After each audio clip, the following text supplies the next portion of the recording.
የኢትዮጵያ ፌዴራላዊ ዲሞክራሲያዊ ሪፐብሊክ መንግስት ጠቅላይ ሚኒስትር ዶክተር አብይ አህመድ፣ የተከበሩ አቶ ታገሰ ጫፎ የህዝብ ተወካዮች ምክር ቤት አፈ ጉባኤ፣ የተከበሩ ፊልድ ማርሻል ብርሃኑ ጁላ የጦር ኃይሎች ጠቅላይ ኢታማዦር ሹም፣ ክብርት ዶክተር መቅደስ ዳባ የጤና ሚኒስትር፣ ክቡራን ሚኒስትሮች፣ ክቡራን የከተማችን አመራሮች፣ ክቡራን አምባሳደሮች፣ ክቡራን ጥሪ የተደረገላችሁ እንግዶች፣ ክቡራን የንፋስ ስልክ ላፍቶ የአካባቢው ነዋሪዎች እንኳን ለዚህ ታሪካዊ ከሀገራችን አልፎ ለምስራቅ አፍሪካ ትልቅ ምሳሌ ሊሆን የሚችል ስፔሻላይዝድ ሆስፒታል መመረቅ ፕሮግራም አደረሰን። እንኳን አደረሳችሁ።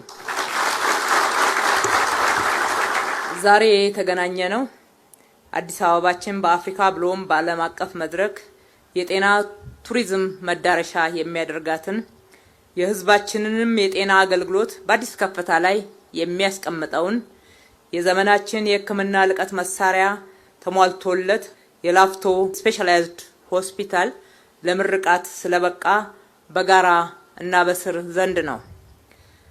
እኔና ከኔ ጋራ አዲስ አበባን እንድንመራ የተመደብን አመራሮች ገና በመጀመሪያው ቀን ወደ ስራ ኃላፊነት ስንመጣ ክቡር ጠቅላይ ሚኒስትራችን አንድ ኃላፊነት ሰጡን።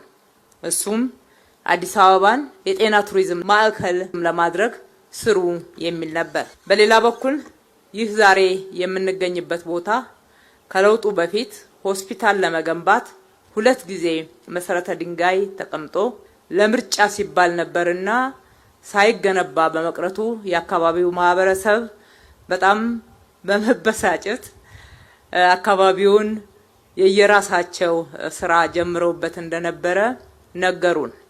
ይህ የሆነው 2013 ለመመረጥ ወደዚህ አካባቢ ስንመጣና ህዝቡ ምረጡን ስንል ህዝቡ የነገረን ነው። እዚህ ስፍራ ላይ ሆስፒታል እንፈልጋለን፣ ነገር ግን መሰረተ ድንጋይ አታስቀምጡ፣ ሆስፒታሉን ገንብታችሁ አሳዩን የሚል ቃል አስገቡን።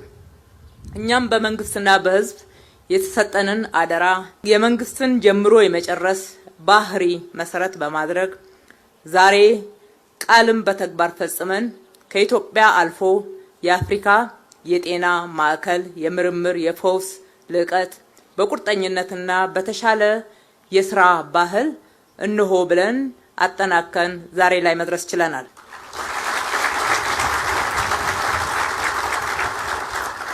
ይህ ሆስፒታል እስካሁን ድረስ በሀገራችን ከምናውቃቸው የተለመዱ ሆስፒታሎች በእጅጉ የላቀ ነው።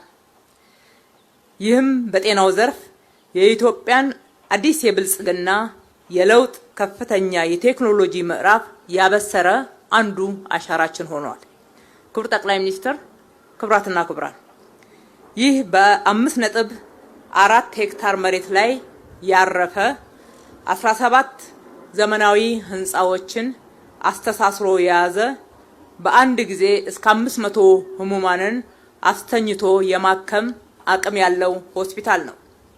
ሆስፒታሉ በአሁኑ ወቅት በሀገራችንም ሆነ በዓለም ላይ በከፍተኛ ሁኔታ እየጨመሩ የመጡትን እንደ ካንሰር፣ የልብ ህመም እና የነርቭ ህመምን ከባድ የጤና እክሎችን ለማከም ልቀትና ጥራት ባለው አገልግሎት ማከም እንዲቻል መሰረተ ልማት የተሟላለት ነው።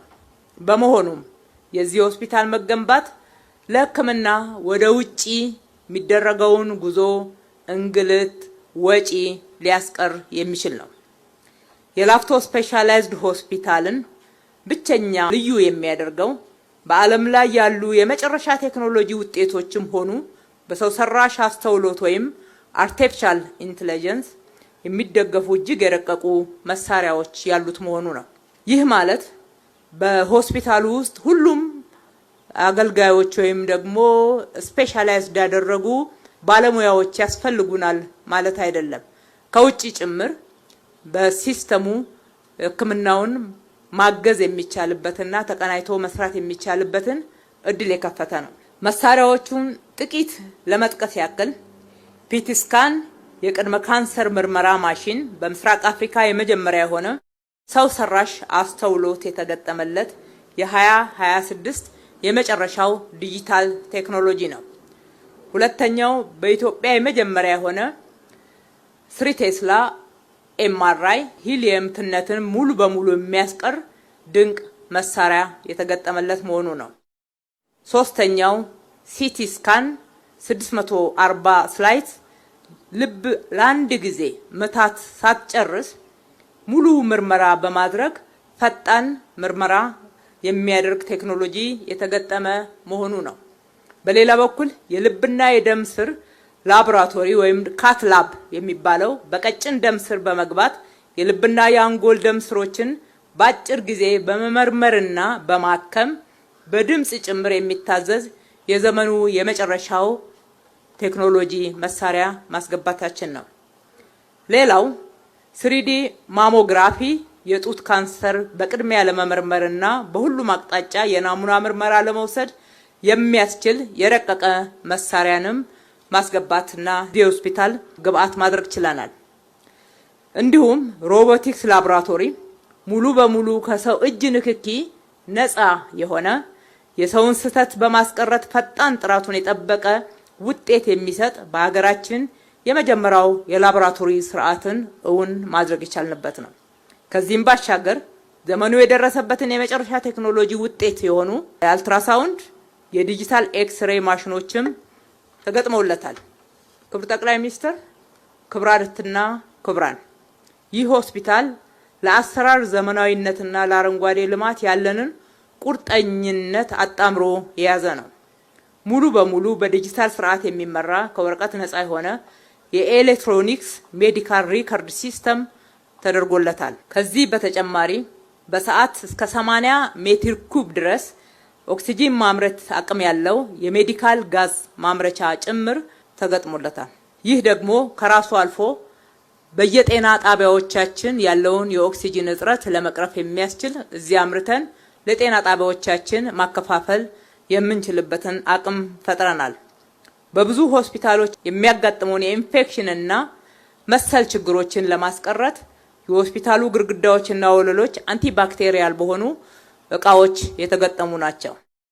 ለዚህ ሁሉ አገልግሎት መሳለጥ ያልተቋረጠ ዘላቂ አገልግሎት መስጠት የሚችል የራሱ የሆነ የውሃ ጉድጓድ፣ የፍሳሽ ማጣሪያ ፕላንት እንዲሁም ደረጃውን የጠበቀ 18 አስክሬኖችን ለረጅም ጊዜ በማቀዝቀዣ ማቆየት የሚችል መሳሪያ ጭምር አለው። ክቡራትና ክቡራን፣ ይህ ታላቅ ሜጋ ፕሮጀክት የከተማ አስተዳደራችን ለሕዝቡ ጤና ደህንነትና ክብር የሰጠውን ትልቅ ትኩረት በተግባር ያሳየንበት ነው። ግንባታውም ሆነ የሕክምና መሳሪያው ከውጪ ምንም አይነት ብድርም ሆነ እርዳታ ያልተወሰደበት በከተማው አስተዳደር በጀት የተገነባ ነው።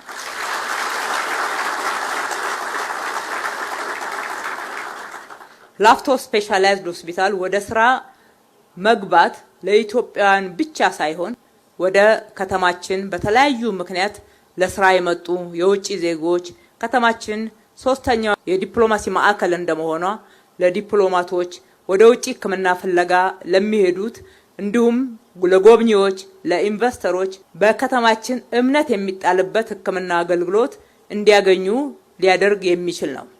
ክቡር ጠቅላይ ሚኒስትር፣ ክቡራትና ክቡራን፣ በአጠቃላይ ባለፉት 5 ዓመታት ለጤናው ዘርፍ ልዩ ትኩረት በመስጠት የዛሬውን የላፍቶ ስፔሻላይዝድ ሆስፒታልን ጨምሮ 4 ሆስፒታሎችን ባለፉት 5 ዓመታት ውስጥ ማጠናቀቅ ችለናል። እነዚህም ከላፍቶ ሆስፒታል በተጨማሪ አበበች ጎበና የህፃናትና እናቶች ሆስፒታል፣ የኮልፌ ስፔሻላይዝድ ሆስፒታል ከአንድ ወር በኋላ ክፍት የሚደረግ ይሆናል። የገላን ትራውማ ሴንተር ሆስፒታል ተጠቃሽ ናቸው። በተጨማሪም እሳቢያችን የጎደለውን መሙላት፣ አሮጌውን አዋራውን በማራገፍና እሴት ጨምሮ ማላቅ በመሆኑ ነባሮቹንም ሆስፒታሎች የማደስና የማስፋፋት ስራ እንዲሁም የማዘመን ስራ በስፋት ሰርተናል።